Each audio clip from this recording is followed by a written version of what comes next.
bringing back manufacturing cannot be the manufacturing of the 1950s.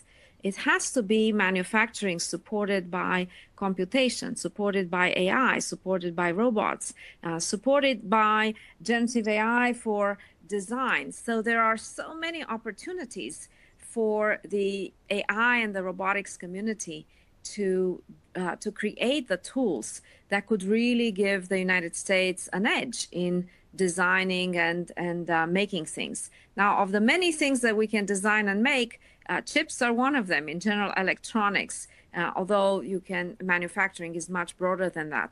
With respect to chips, I'm super excited about, first of all, about the efforts from both NVIDIA and AMD to create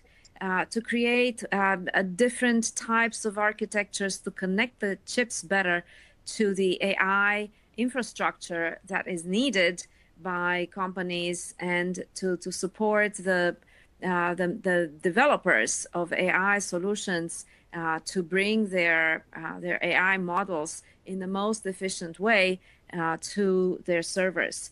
This also leaves an interesting opportunity open. And the opportunity is to consider how might we improve the chip design itself.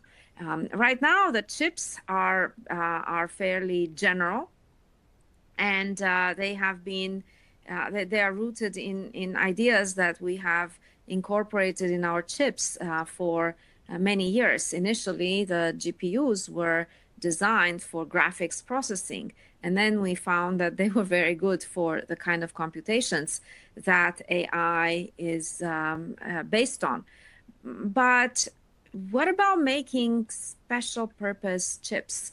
What about thinking about how we can take chips and we can design them to fit particular AI models so that they are the most optimal computational platforms for those models?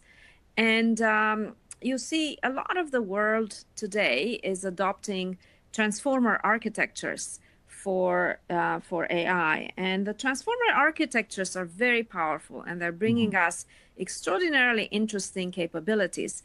They're also very huge computational platforms, and we have seen recently through the work of DeepSeek that we can begin to aspire to more efficient computation. We have also seen recently that scalability on transformer architectures might not necessarily bring us the capability that we imagine. We're beginning to see diminishing returns of pure scaling.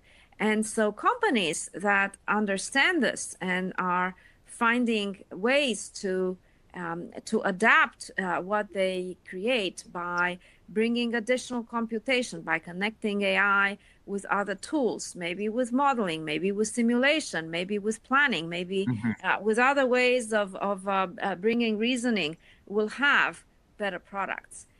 So chips tailored to specific AI architectures and models, chips tailored to specific energy requirements, could really be game changers in this space.